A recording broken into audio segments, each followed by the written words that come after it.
Je suis présentement avec Daniel Gosselin, propriétaire du rucher Le Goût du Miel. Ça va bien? Oui, ça va très bien, toi aussi. Oui, on Cool. est à l'île d'Orléans parce que les ruches sont ici. Tantôt, on va se déplacer à Sainte-Brigitte-de-Laval. Votre maison est là-bas et aussi l'endroit où tu fais l'extraction du miel. Exact, oui, c'est ça. C'est fun parce qu'on va découvrir cet univers-là qui, a priori, souvent fait peur aux gens à cause des abeilles. Tout le temps. Tout le temps, l'abeille, ça pique. Ben Ouais. non, Est-ce pas que ça nécessairement.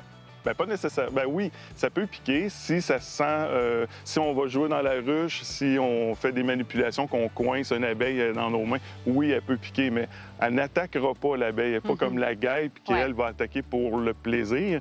L'abeille ne piquera pas pour le fun parce qu'elle meurt après. C'est ça. Donc, elle ne veut pas piquer l'abeille. Elle veut ramener... Elle veut rapporter du nectar ou du C'est pollen à la ruche. Exact. Bon, ça, c'est réglé. Ça, c'est fait. Bonne affaire. Et là, ben justement, quelle abeille t'a piqué pour commencer à faire un projet comme ça? D'où t'es venue cette idée-là? Bien, l'idée, ça remonte à très loin, quand dans mon très jeune âge. Mon père avait des ruches. OK. Puis l'image que je me souviens, parce que j'étais vraiment jeune, peut-être 3 ans, 4 ans, je me souviens que je m'assisais dans les marches du sous-sol, puis quand il faisait l'extraction, il me donnait des petits bouts de cire avec du miel dessus. J'avais mon petit bol de plastique, puis là, il me mettait ça là-dedans, puis je mâchais ça.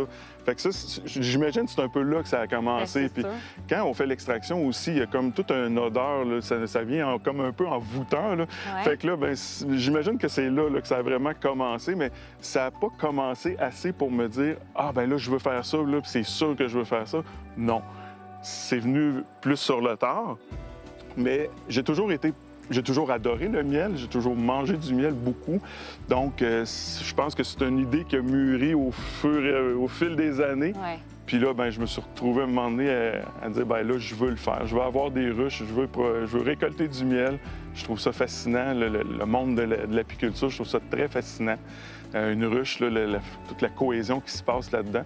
Donc, je pense que c'est une idée qui a évolué, puis là, ben, je l'ai réalisée avec l'aide de ma blonde, là, qui m'a forcé à le faire, là, parce que je n'étais pas trop sûr au début. Mais bon, c'est ça, je l'ai fait, puis je suis bien content. Il y a 5 ans, officiellement, on peut dire, c'est démarré. Ouais. Puis justement, au départ, ça a été une idée qui s'est concrétisée comment? C'est quoi les premières étapes là, quand on veut, j'imagine, c'est d'acheter des abeilles? Non, la première étape, c'est d'aller suivre une formation. Ah oui. Parce que même si j'étais un petit peu dans le milieu, ça me prend une formation parce que c'est quand même complexe à comprendre. Il y a plein de petits détails qu'il faut savoir. Donc, c'est super important de suivre une formation. C'est ce que j'ai fait avec le cégep d'Alma, à Chicoutimi. Non, Alma, c'est-à-dire. C'est ce que j'ai fait. Donc, j'ai fait, c'est 1 an et demi, je crois, la formation. C'est une attestation d'études collégiales. Suite à ça, là, j'ai acheté une ruche. Puis là, c'est là que j'ai commencé, que j'ai démarré l'apiculture. Puis c'est là, je suis rendu là aujourd'hui. C'est ça, il y a eu toute une évolution, mais c'est Oui, j'aimerais ça qu'on en parle un peu, l'évolution, comment ça s'est passé par la suite. Bien, c'est sûr que quand on commence, on fait... Bien, on n'est pas parfait, là. Je veux dire, peu importe le travail qu'on fait, on n'est pas parfait. On apprend tout le temps. Ouais. Donc, c'est sûr que à chaque année, chaque saison, il arrive tout le temps des trucs, des affaires. Puis là, tu dis, ah, mon Dieu, c'est la catastrophe. Ben non, c'est l'apprentissage, puis c'est normal. Donc, c'est ça. Il y a eu comme une évolution, là, tranquillement, pas vite. Il y a un apprentissage qui se fait, puis il faut être ouvert, là, bien ouvert, puis surtout échanger beaucoup avec les gens aussi, les autres apiculteurs, pour savoir comment que ça se passe, eux. Nous, on est-tu correct? Donc, il y a tout... L'échange de connaissances. Ben oui, c'est ça, c'est super important parce que des fois, il arrive des trucs. Là, moi, je suis seul, là, j'ai personne. Là. Fait que là, il arrive quelque chose, puis je suis comme, hein, pardon, qu'est-ce que c'est ça? Là, c'est-tu normal? Là? Puis je vais vous raconter une anecdote. C'est aussi niaiseux que quand à un moment donné, je fais une inspection d'une ruche, je vois des abeilles qui avaient une trace blanche sur le dos. Là, je dis, hein, un champignon. Une maladie, là, la catastrophe. J'appelle un ami, puis là, je dis, c'est quoi qui se passe? Là? Ah, faites-en pas, ils sont allés butiner dans l'impatiente du Cap, puis c'est normal. Ah, OK, c'est correct. OK. Donc, c'est ça. Il y a toutes des petites choses comme ça qui arrivent, même si on suit une formation, la formation, c'est toujours général. Par la suite, sur le terrain, c'est un autre game.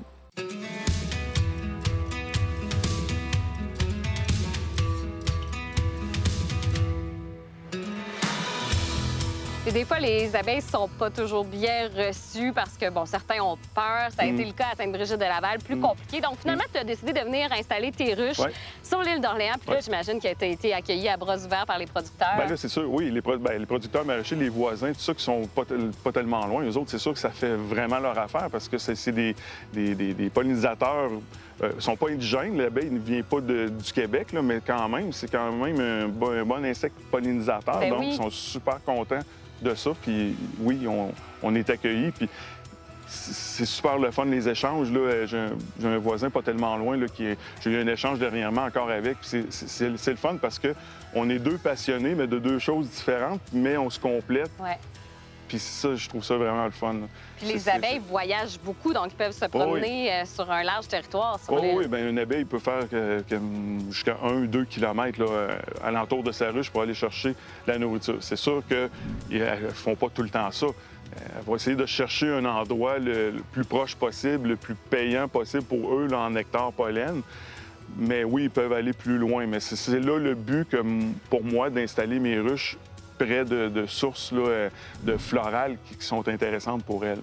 Puis justement, on va les goûter un peu plus tard, les miels. Les tiennes vont où pour butiner? Bien là, comme moi, ici sur la Terre, j'ai 4 champs, dans le fond, 4 champs différents, 4 emplacements sur à peu près 3 km. Donc, c'est sûr que là, ils vont un peu partout. Il y a toutes sortes de fleurs l'été. Là, on peut parler de le trèfle, la vesgergeau. Un peu plus tard à l'été, il y a l'épilobes. Il y a une variété. Puis aussi, les producteurs maraîchers, eux, ils ont toutes sortes de production. Je pense juste aux cucurbacées, là, cette production-là, les cocombes, les courges, ces choses-là, c'est des fleurs qui sont très nectarifères. Donc, les abeilles vont là-dedans aussi. Les fines herbes, le romarin, le thym. S'il y a des producteurs dans le coin de tout ça, bien, c'est sûr que les abeilles vont aller là-dedans. L'abeille, elle cherche tout le temps ce qui est le plus payant pour elle. Puis ici, bien, c'est ça, il y a une belle variété de fleurs.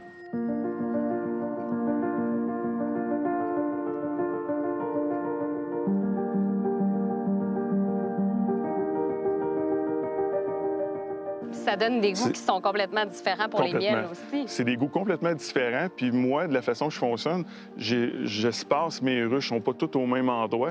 Puis d'une ruche à l'autre, j'ai souvent des goûts différents. Donc, c'est ce qui me... Je trouve ça vraiment le fun. Là. Ouais. Quand j'extrais, là, je goûte à mon miel, je dis, ah, j'ai un goût différent, je le mets en pot, puis je l'isole, je fais un numéro de l'eau juste pour ça. J'ai déjà goûté du miel au sésame parce que les abeilles allaient butiner du sésame, puis ça goûte vraiment particulier, mais juste au goût, toi, tu peux pas deviner de où vient le pollen. Bien, je peux... Oui, bien, je peux. Ici, moi, quand je suis ici à Lille, oui, là, je reconnais les goûts. Là, je peux reconnaître, mettons, le pissenlit sans problème. Pissenlit pommier, on le goûte, on le sait assez rapidement. C'est ainsi la verge d'or, on le sait, on le goûte. On le sent aussi quand on est près des ruches. On va sentir le soir, quand ils ventilent la ruche, on sent l'odeur du miel. Là, je sais que c'est de la verge d'or. OK. Oui, on le goûte, on est capable de le savoir. Puis sinon, on peut quand même faire l'analyse du pollen qui se trouve dans le miel pour savoir vraiment d'où il provient. Exactement, c'est ça, de savoir exactement de quelle fleur il provient. Puis si on veut donner l'appellation à notre pot de miel, si on veut dire que c'est un miel de pissenlit, bien, on le fait analyser. OK. Il détermine la quantité de pollen qu'il y a à l'intérieur, puis on est capable on peut l'inscrire sur notre pot là, à ce moment-là. J'aimerais ça qu'on parle un peu des abeilles, Oui. parce que ça aussi, c'est fascinant comme espèce. Parle-nous un peu là, de comment on pourrait qualifier les abeilles. Qu'est-ce que tu as appris en côtoyant justement des abeilles un peu tous les jours? Bien, c'est fascinant. On le voit. Quand on rouvre une ruche, là, on découvre un être bien spécifique. Il y a toute une cohésion qui se passe dans une ruche. Les abeilles, les ouvrières, ils ont, dans leur stade de vie, à chaque stade de leur vie, ils ont une tâche à faire. La reine a une tâche à faire. Oui, elle pond des œufs, mais oui, elle dégage des phéromones pour garder toute cette cohésion-là. Il y a le faux-bourdon aussi qui est dans la ruche. Donc, il y a tout un... C'est vraiment un monde, c'est fascinant. Puis ce qui est fascinant, c'est que tu rouvres une ruche, ils continuent pareil à travailler, même si tu es là, même si tu sors un cadre, que tu regardes, ils restent sur le cadre, ils continuent à faire leur travail. Ils sont travaillants. C'est comme, moi, quand je rouvre une ruche, là, je rentre dans un autre monde, puis tous mes problèmes n'existent plus. Donc, ça me fascine à chaque fois. À chaque année, je suis fasciné. À chaque printemps, je suis fasciné. c'est tout un monde bien spécial, là. Il y a tout un travail qui se fait là-dedans, là. C'est incroyable. Je pense que c'est vraiment ça qui ressort justement de ton histoire, c'est cet amour pour la petite bête. C'est vraiment intéressant tout ça. J'ai hâte qu'on ait les voir de plus près parce que c'est ce qu'on va faire. Puis en espérant aussi que les gens soient plus ouverts à avoir des ruches près de chez eux parce qu'on en a besoin de ces petites bébites-là. Elles sont très importantes. J'imagine que tu deviens un peu un ambassadeur aussi de la cause. Bien, c'est sûr que oui, on devient des ambassadeurs. Tous les apiculteurs sont des ambassadeurs. Puis c'est le défi qu'on a de donner de l'information aux gens, de la bonne information. Puis c'est ça qui est le fun aussi. C'est un beau défi, mais c'est intéressant. Même s'il y a des gens, des fois, qui ont plus peur, qui sont pas d'accord, bien, il faut respecter ça, mais il faut aussi leur donner l'information. Puis c'est des belles échanges quand même s'il n'y a pas tout le temps, le monde ne vient pas tout le temps nous voir enragés, là, mais on est capable d'échanger, puis c'est le fun pour ça. On va aller les découvrir de plus près, mais avant, le titre de l'émission, c'est « Mange local ». On va manger du miel local un peu plus tard dans l'émission. Qu'est-ce que ça résonne? Qu'est-ce que ça évoque chez toi, manger local? Bien, c'est manger local, c'est qu'on vient encourager tous nos producteurs, tous les gens qui travaillent très fort à produire des fruits, des légumes, du miel, peu importe le produit. On vient les encourager, puis surtout qu'on découvre qu'on a des goûts propres à nous. Puis en plus, c'est le fun, il y a des chefs cuisiniers, il y a des gens qui font des plats, qui préparent des trucs avec ça, qui nous font découvrir des goûts, des nouveaux plats. Puis je trouve ça formidable pour ça. Fait que pour moi aussi, ça rassemble les gens aussi.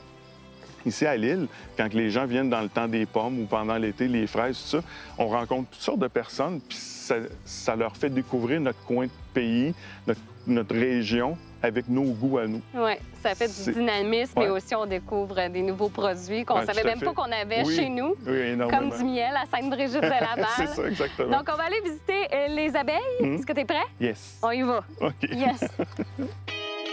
Mais avant d'aller voir les abeilles, c'est le temps de s'habiller. Daniel m'a donné un équipement. On y va.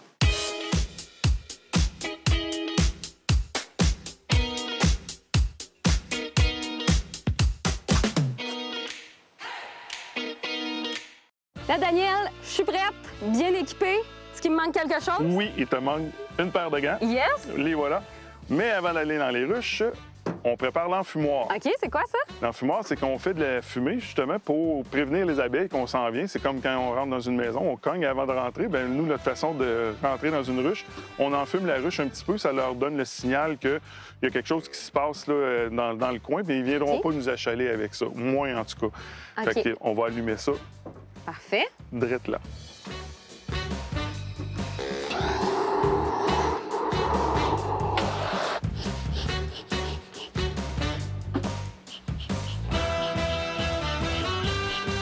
On fait de la fumée. On fait beaucoup de fumée. Parfait, ça. Voilà. On est prêt? Là, on est prêt à y aller. Les abeilles, on s'en vient. Go!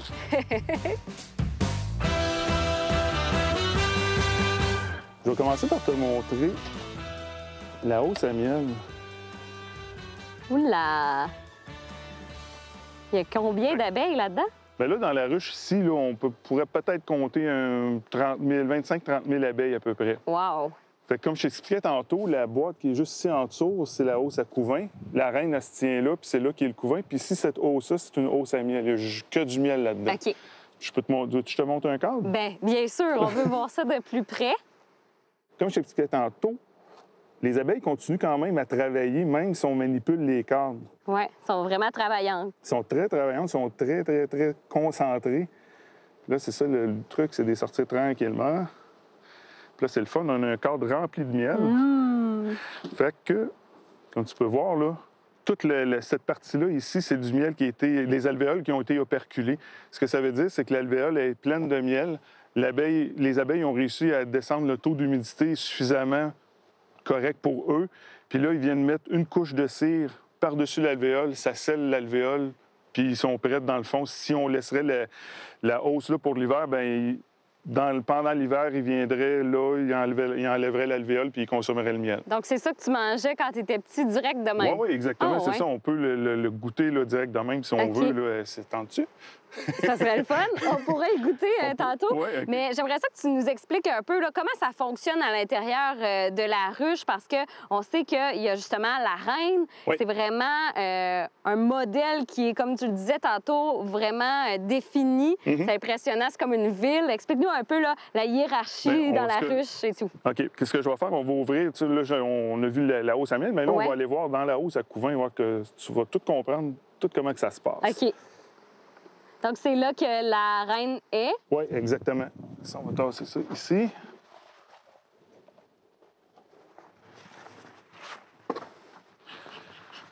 Tu peux te placer à genoux si tu veux. Comme j'expliquais tantôt, on enfume toujours un petit peu. Ça leur donne le signal qu'il y a quelqu'un qui va rentrer dans leur ruche. Là, ce que j'enlève, c'est la grille à reine. Cette grille-là empêche la reine de monter plus haut dans OK. la ruche. Je veux pas que la reine, elle ponde dans la hausse à miel. Fait que OK. je place une grille comme ça, puis vu que la reine est plus grosse qu'une ouvrière, l'ouvrière peut passer, mais pas la reine. D'accord. Si on est chanceux, on va la voir tantôt, la reine, puis tu vas pouvoir comprendre pourquoi je te dis ça. Si on est chanceux. On devrait, on devrait.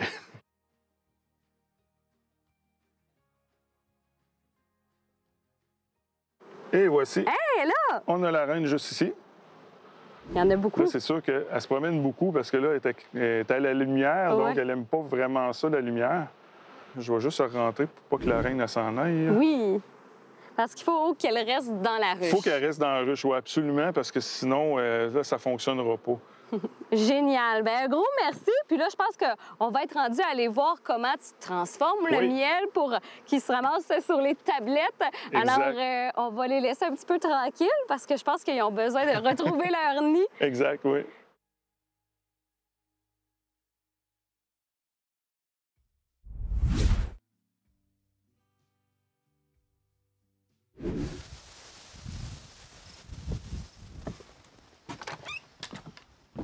On est rendu à la miellerie à Sainte-Brigitte de Laval. Et là, Daniel, c'est le temps justement de travailler le miel pour le Oui. mettre en pot.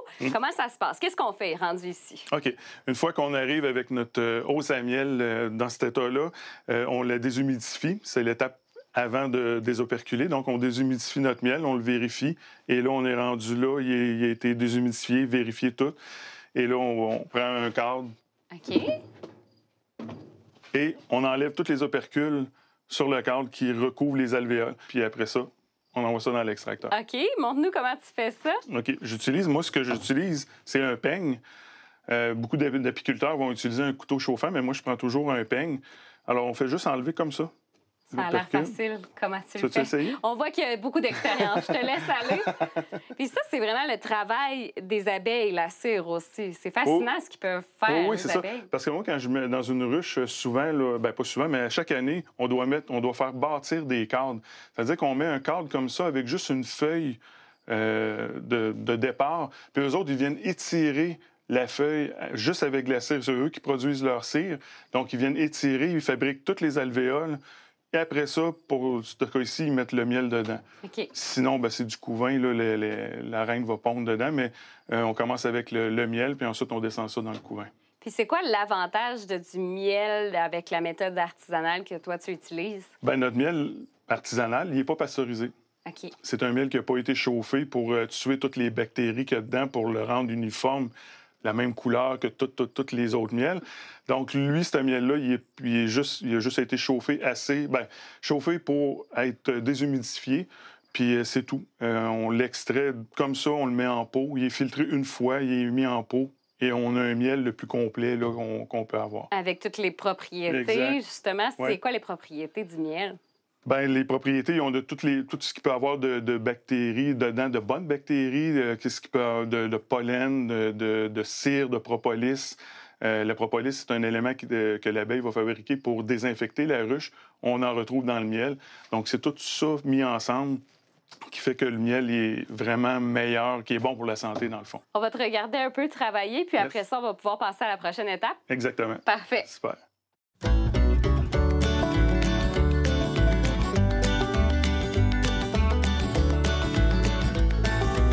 On est rendu à l'étape d'extraction du miel. Donc, les cadres ont été placés dans l'extracteur.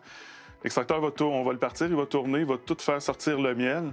puis il va se retrouver dans le fond de la cuve. Après ça, on va être prêt à installer la chaudière avec le filtre. On va faire couler le miel dans la chaudière, il va être filtré une fois et la chose va être faite. Après ça, on va pouvoir l'embouteiller Yes. et surtout le goûter. Surtout. Alors, on part ça, puis Exact. pendant ce temps-là, on va aller goûter au miel. Super. Yes. Puis là, tu as toute l'odeur. Ça, sent c'est le bon. bout que j'adore. Hein? Ça sent vraiment bon. Yes, on y va.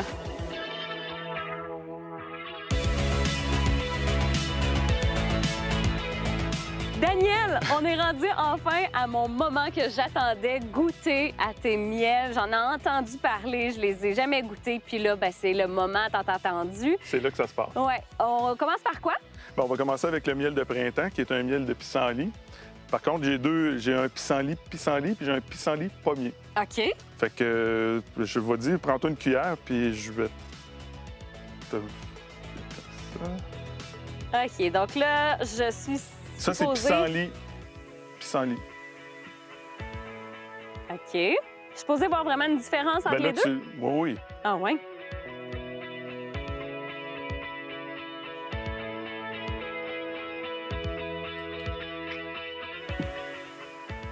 C'est vrai? C'est Après, comme plus sucré un lui, peu. il est plus sucré. Fruité. Oui, c'est ça, fruité. Ouais, c'est le bon terme. Ouais, exactement, tout à fait. Wow, je suis bonne. Le miel d'été, Oui. je t'approche ça, qui est un miel de trèfle, Végergeau, Asclépiade. C'est un miel pas mal toute fleur, dans le fond. Et puis, c'est un miel beaucoup plus doux. OK. Mais là, j'imagine que tu goûtes la différence aussi. Ouais. Ça c'est change, différent. on change de goût. OK. C'est Et intéressant. le dernier, le miel d'automne. D'automne parce qu'on sort, c'est nos fleurs de fin d'été, dans le fond. C'est la verge d'or, l'épilobe. Donc, c'est un miel un petit peu plus amer, on touche amertume. C'est vraiment bon. Je pense que c'est mon Mais- coup de cœur. Ben, c'est drôle parce que les gens me disent tout le temps ça, que le miel Ah oui? d'automne, ils le préfèrent au miel d'été, OK. alors que moi, j'aimais beaucoup les miels d'été, les miels doux. Puis je me disais tout le temps, ah non, ça se vendra pas. Puis les gens, ils sont comme, waouh, c'est Ah ouais. sucré, c'est super bon. Alors, C'est peut-être un peu plus différent aussi ouais, tout à de fait. ce Ouais, qu'on exactement. connaît. Oui, Puis en plus, tu as d'autres produits. ouais, exactement. On se fait faire des cartouches produits, dans le fond. Ça, c'est une sauce au miel et paprika fumé. OK.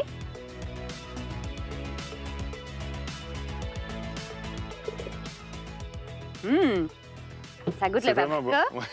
Ouais, ben, c'est tout. Ouais, c'est ça, c'est ce qui fait Il y a la petite touche sucrée, c'est ça, à la Exact. fin. Oui, tout à fait. C'est venu de où, cette idée-là, de faire des produits? Ben, c'est plus, c'est comme un peu pour valoriser le miel, pour voir, pour démontrer qu'on peut faire autre chose. OK. Oui, le miel, c'est bon brut, là, mais on peut faire autre chose aussi avec. Différents plats là, pour le consommer. Celle-là, ça, c'est la vinaigrette. La vinaigrette. Elle, la vinaigrette, c'est miel et graines de pavot. OK. Hum. Miam. Ça, c'est sûr que c'est un gros succès. Puis ici, ça, c'est la moutarde au miel. Ça, c'est plus commun. On l'en voit beaucoup plus, mais c'est quand même un produit intéressant. Hum. Hum. Surtout dans les burgers. Les burgers, exactement, tout à L'été, fait. là. Oui, Tu as exactement. aussi ton miel ici que tu as déjà transformé un peu. Oui, c'est ça. Celui-là ici, c'est le miel crémeux qu'on appelle, le miel qui est baratté. Donc, c'est un peu comme un sirop d'érable qu'on fait un sucre d'érable. Tout simplement brassé. C'est une cristallisation contrôlée. C'est-à-dire qu'on goûtera... Un miel qui cristallise naturellement va avoir des gros grains de sucre. Alors que lui, là, c'est comme une crème fouettée, là, bien sucrée. Là. C'est excellent sur les toasts, les muffins, n'importe quoi. Là, c'est vraiment bon. On veut tes produits, comment on fait? 2 fois par semaine, je suis au marché, au potager France Marcoux, OK. tout l'été ou pas mal tout l'été. On va être là aussi cet hiver parce qu'il prépare aussi des paniers d'hiver. Et puis, prochainement, on va être à la féerie de Noël au lac Beauport, si ça a lieu. Si les conditions ne changent pas, on devrait être présent. OK. Et sinon, ben, par Facebook, notre Facebook, les gens peuvent commander. Et puis, pour les gens qui sont ici, Sainte-Brigitte, Lac-Beauport, Beauport, ben, je livre directement chez eux. Là. Ils m'appellent, puis je prépare la commande, puis je vais leur porter avec plaisir. Là. C'est de cette façon-là là, qu'on fonctionne, puis ça fonctionne vraiment bien. Fait que c'est super le fun. Je comprends pourquoi ça fonctionne bien, parce que franchement, c'est des produits de qualité. Je vous lève mon chapeau à toi et Merci. aussi à ta conjointe. Félicitations pour Merci. cette belle initiative, parce qu'on avait besoin d'abeilles par Oui. chez nous. Exactement. Merci beaucoup. C'est moi qui te remercie. Merci beaucoup à Daniel Gosselin de nous avoir fait découvrir son univers et celui des abeilles. Je vous invite à suivre la page Facebook du Rucher, Le Goût du miel. On se laisse avec quelques images de la prochaine émission. Bye-bye! C'était mes parents qui étaient fondateurs et on rentrait en 1979. Fait que là, c'est fait 41 ans là, que c'est la famille Arsenault. Mais le dépanneur du village, vraiment, c'était reconstruit en 1949. Fait que c'est 71 ans. Là, fait que il y a beaucoup d'histoires qui s'est passées à l'entrée du village aussi.